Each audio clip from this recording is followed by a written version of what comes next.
What can you tell us about Brad Treliving first and foremost? Well, incredibly hard worker and a guy that has held the post for 9 years here, almost exactly to that 9 year mark, and a guy that isn't afraid of swinging a big deal. I wrote down some of the significant transactions over his time here.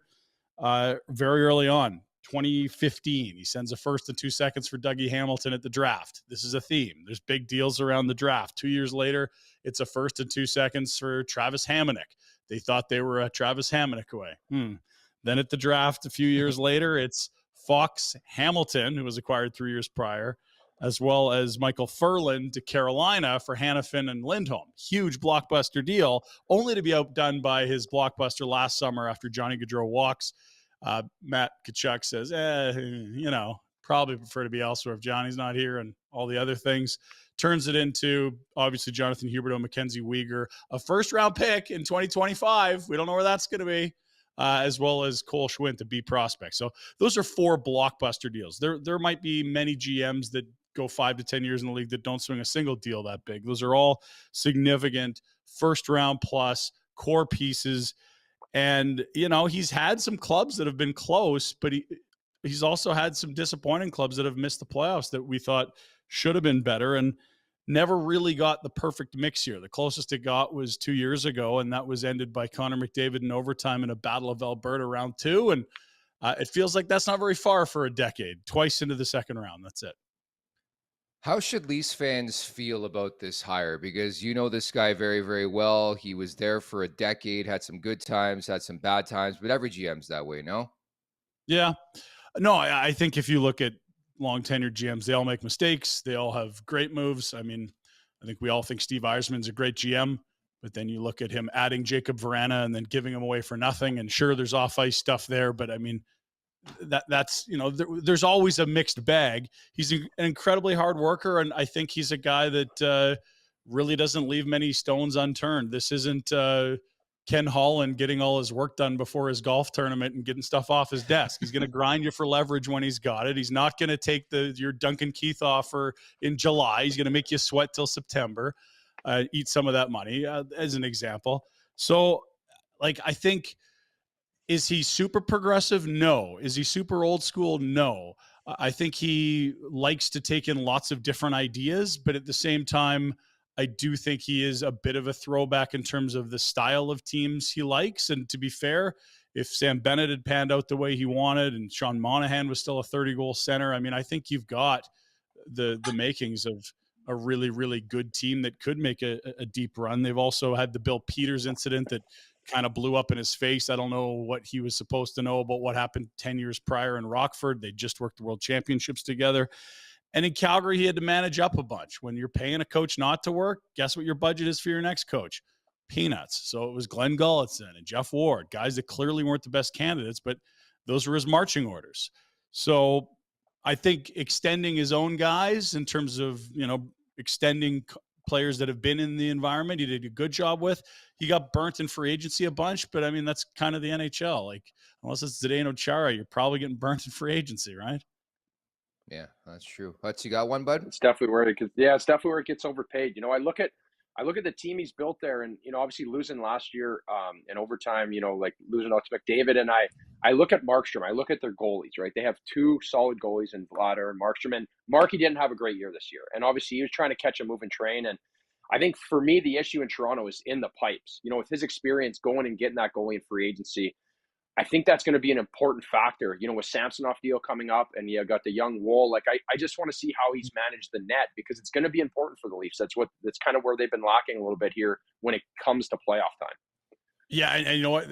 Treliving's best draft pick may indeed become Wolf, Dustin Wolf, this sensational goalie in the American Hockey League. So they've got goalie depth. And I think the challenge with goalies is that they're bleeping goalies. Like Sergei Bobrovsky's been hot crap for 5 years and now is throwing out Vezina Bob again, which we haven't seen since Columbus. And it's like, you may as well put him as a Conn Smythe finalist at this point. Who saw that coming? And then the flip side of the Stanley Cup final, you had Aiden Hill, you could have had for a fourth rounder earlier, who was fourth string on their depth chart. And he's been sensational. So, the Jacob Markstrom thing, yeah, he was a Vezina runner up last year and he was dog shirt this year. So what are you going to get? And that's kind of, I agree with you on the thing with Toronto. Like, you could talk about the core four and not getting things done. What if you don't run into a 950 goalie in a series? Like, they beat Boston. They outplayed them 3 of the first 4 games. They just soiled themselves in a game 3 when it was really important and looked bad, but they outplayed them in game 1 and 2. They won game 4. They need to get a goalie hot at the right time of the year, and that's not something you just go shop for. Like, read the ingredients. Gets hot in May. Okay, we get them. Like, you need luck. Nobody saw Aiden Hill, Sergei Bobrovsky as the goalie showdown, and so we all have to go sit up and stare at the moon and think, okay, how do we get tougher, and what do we do for guys to succeed in the playoffs? It's just a hot goalie, guys. Like, that's all this is. And if Pittsburgh had beaten Chicago and Columbus in their last 2 games, one of those 2, Florida doesn't even get in. We could stop with this narrative about their winners and their clutch. Like, it's goalies, man. So I feel for Leafs fans. They've been out goalied a lot, and there's been a couple of those 7 consecutive series lost that they weren't great, but generally speaking, they haven't had a goalie get hot at the right time, whether it's Freddie Anderson or, Matt Murray getting hurt this year, whatever it is. Like, Carter, you could speak to it. When you're in a zone, I don't care if you're the 60th best goalie or 5th best goalie in the world. Puck's not going in much. No, yeah, it's tough, and especially the way teams are playing now, especially in playoff time, right? You get even Bob. Some of those games, it's just the timely ones, right? It's not how many you make; it's like when you make them, and it's tricky. It's tough to watch, but it's building, I think, that core of structure and coaching, and that's where I struggle with the run and gun style of play. When you get to the playoffs, it's hard to play that way if you don't have that extra depth to really defend and grind out those big wins, right? You look at Edmonton this year, the best offense in the league. You don't get goaltending, you don't have structure. It's not going to work. Yeah.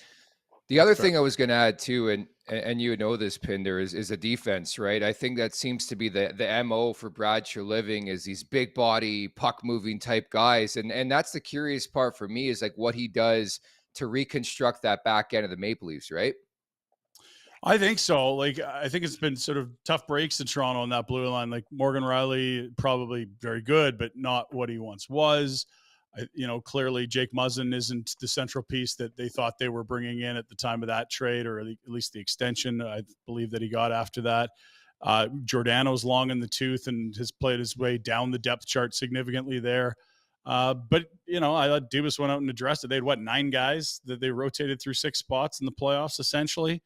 Treliving knows Gustafsson. He added him at a deadline not too long ago for the Flames. Yarncroke is the guy he went and got. But yeah, you're True. right. He does. Yeah. He likes to build through the back end. And, when you think about adding Dougie Hamilton first in 2 seconds, Travis Hamonic first in 2 seconds, the big swap with Hamilton out, at least he got Hanifin back.